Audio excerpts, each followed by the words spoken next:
Starting this review right now might be a bad idea because I'm still emotionally in pieces, but I'm nothing if not a train wreck, and on that note, please subscribe. Today we're going to be talking about Heart of the Sun Warrior, the second book in Sue Lynn Tan's duology, the follow-up to Daughter of the Moon Goddess. As with Sue Lynn Tan's previous outing, this book is also steeped in Chinese mythology and follows the young Xingyin, or Daughter of the Moon Goddess, as she endeavors yet again to protect her home and those she loves. While the first book was primarily driven by Xingyin's relationship with her mother, or the moon goddess Chang'e, I would say that this book is very steeped in Xingyin's relationship with her father, who, as far as Xingyin knows, was a mortal warrior responsible for slaying an imminent threat to humanity, the sunbirds, which threatened to burn up the earth. Throughout this book, she's faced with a lot of threats, primarily among people that she knows, people that she's dealt with before.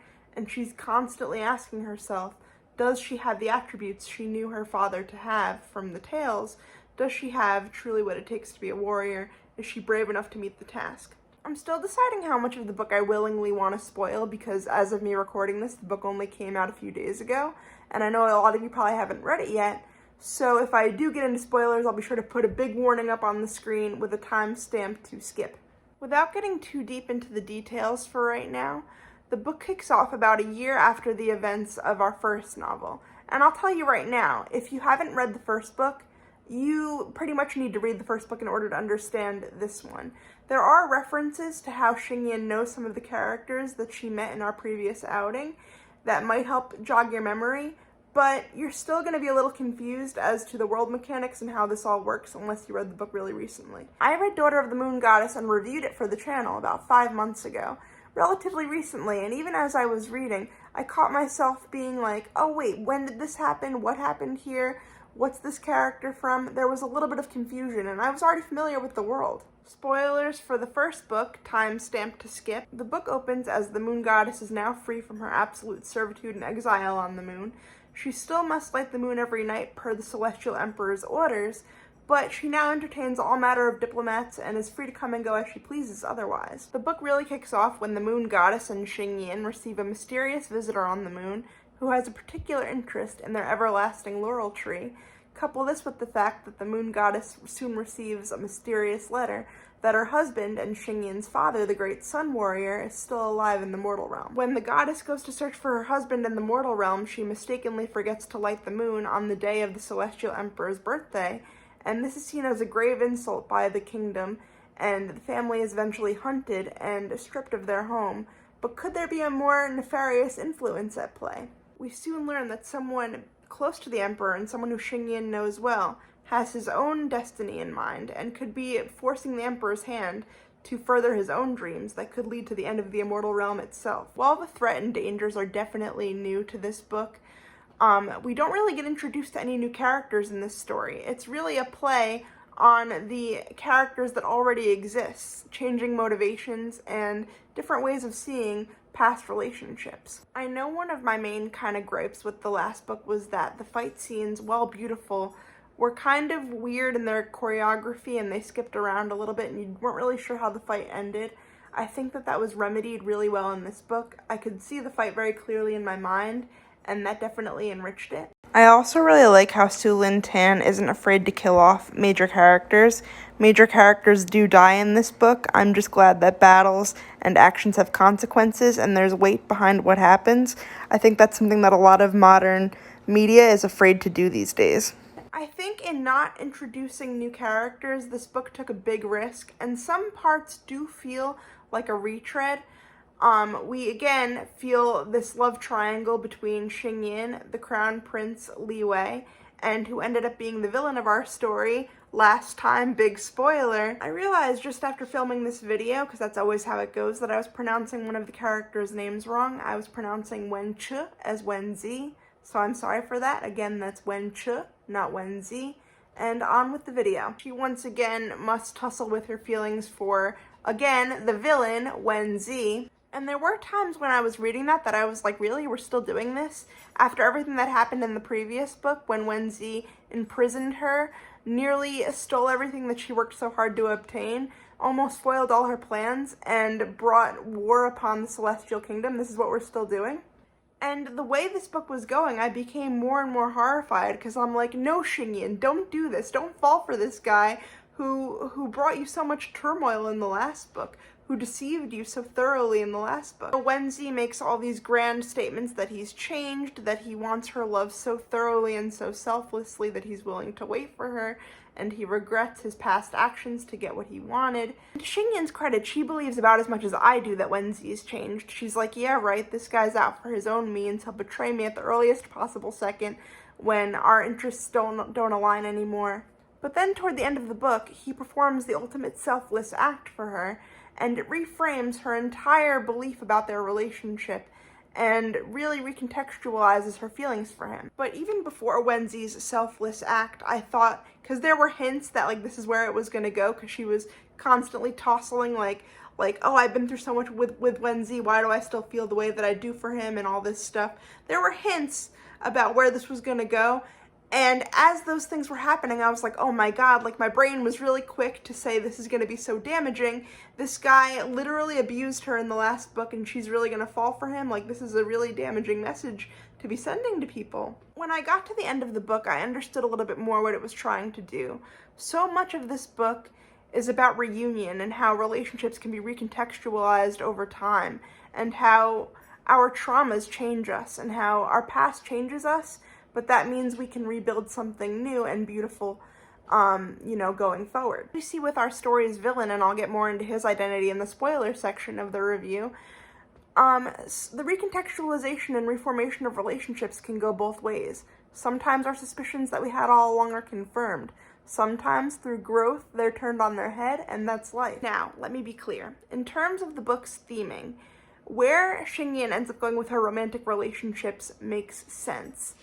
But emotionally, in my brain, I do not like it. My feelings on this may change with time, and I'm already beginning to kind of question it, but let me tell you this.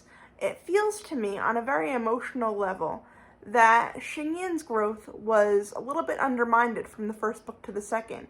In service to what the author essentially is trying to tell us is more growth, but then I'm like, I don't know. I mean, based on Xingyin's growth as a warrior, as a person of self-worth, as a fighter, everything tracks from the first book to the second. When we get to matters of the heart, things are a little messier. And yes, romance is definitely a subplot to what's going on, but perhaps the title of the book, Heart of the Sun Warrior, gives you a clue that romance plays much more heavily. The idea of life partnerships plays much more heavily in this book than it did in the first. In order to talk about that further, I'm going to have to basically spoil the end of the book. So I want to get some of my more general gripes out of the way and give you my overall rating before I get to that last bombshell. In terms of my more general concerns with the book, I thought certain things were explained a little bit too clearly. Xingyin relies really heavily on her intuition at certain points, and she's always kind of proven right. Which, I mean, I guess is that element of the classic hero's journey that I talked about in the last review. But sometimes it just felt a little bit too convenient for me, and it took me out of it a little bit. I thought where they went with Cheng-E's eventual reveal of her powers was really interesting. But even though she ends up being a powerful character, especially revealed toward the end, I felt like she was unfairly sidelined for a lot of the book. I felt like certain things were kind of telegraphed to us a little bit too obviously and on the nose. The villain was a good surprise, and I really appreciated that. But other than those gripes and the bombshell I'm about to reveal, that's really all I had in terms of concerns. I love seeing these characters again. And I honestly can't get enough of the world that Sue Lynn Tan has built. I don't know, the ending is leaving my heart a little sore, so I don't know if I can give it the rating that I truly wish I could, but I'm going to give this one a 7 out of 10 for today. I think that this built upon the world really successfully, and I think it is a worthy addition to the first novel, but as an ending to this journey that we followed Xingyin on, I don't know if I can say that I appreciate it as an ending. I appreciate it as an installment, and I wish it was just that. But I really don't like some of the conclusions that Xingyin has come to. Spoilers in 3, 2, 1. So essentially, The threat to the immortal realm comes from within. Our main villain turns out to be Minister Wu. We learn that he was once mortal and holds an eternal grudge against the immortal realm and seeks their destruction for what he sees as heartbreak and humiliation. We learn that Minister Wu, who you may know, was a trusted advisor to the Emperor, the Celestial Emperor, that he was once mortal and was sentenced to the immortal realm as part of punishment for killing an immortal who was sleeping with his wife. He was sentenced to chop down the everlasting laurel tree on the moon long before Chang'e rose to power as the goddess of the moon. Minister Wu, or Wu Gang as he was known in the mortal realm, eventually learns that he can chop down the laurel tree by spilling his blood upon it after centuries of trying, and for his devotion to the task and inevitable fate and inevitable devotion to the Celestial Emperor and all other matters, he does eventually rise to power as essentially Hand of the King. But he never forgot that grudge and eventually seeks an opportunity to use the now regrown laurel to advance his own means. He seeks out the moon's laurel seeds for their powers in regeneration and healing.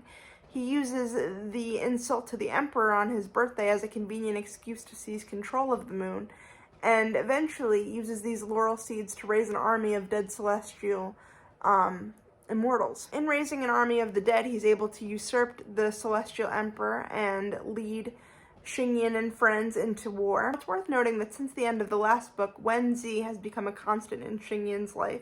He's always pleading for her forgiveness and coming to the moon to seek reconciliation with her, and he eventually does become part of this battle, and Xingyin and him form an allyship that eventually becomes friendship, that through the course of their time together becomes more than friendship. And bear in mind, a lot more happens here. I'm just skipping to the part that creates the problem that I have with the book. Wen Zi pulls a move in the final battle between Wu Gang and Xingyin. In an attempt to save her life, he sacrifices his own. And in the aftermath of all this, Xingyin has lost a great many people throughout the course of this battle, but she is most depressed about the loss of Wen Zi and sees this final act of heroism as an indicator that he truly did change from the love triangle of the past, and mourns for him so deeply that she realizes that he is her second great love and probably her last. We learn at the tail end of the book that one of the final acts of the healing laurel tree is that it was able to preserve Wen Zi's spirit. He is in fact not dead, but living among the mortals, and Li Wei agrees to make an elixir of immortality for Xingyin to use on Wen Zi when it is ready, but until then, she visits him in the mortal realm and attempts to start a relationship with him in this life where he does not know her. He has no memory of his immortal past, but she wants to kind of have this life that they always said that they craved in the first book, one of simplicity, and she hopes that something new and beautiful can blossom from this. In my opinion, we sacrifice a lot more of a fleshed out and healthy relationship between Xingyin and Li Wei, who I believe should have ended up together, honestly, for this relationship between her and Wen Zi.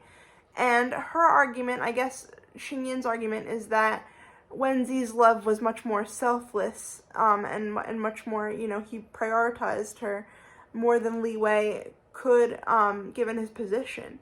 And that was a signal to her of healthy love, especially how Wen Zi grew.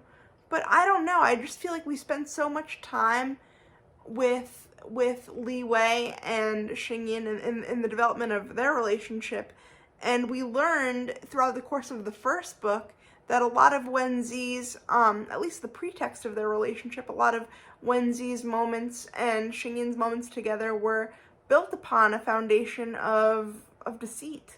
So it's like, I don't know how healthy this whole thing can truly be. I think a part of it is beautiful, but I think another part of it, more seriously, is deeply flawed. I mean, I would be remiss, because I think the book tries to make a point of this, that Xingyin believes she'd have more freedom in her relationship with Wen Zi than she would being basically empress alongside Li Wei, and she believes that role would really confine her and restrain her in an unhealthy way. But I ask you this because given the events of the book, Wenzi ends up as king of the demon realm where he is from, so she would end up being empress either way. And we don't really get into Wenzi's responsibilities in this role, but I think she would end up either way in this position once he ascends to the immortal realm. So that's kind of where I land on the end of this book. Thematically, logically, yes, it makes sense. To my heart, it does not. But what do you guys think?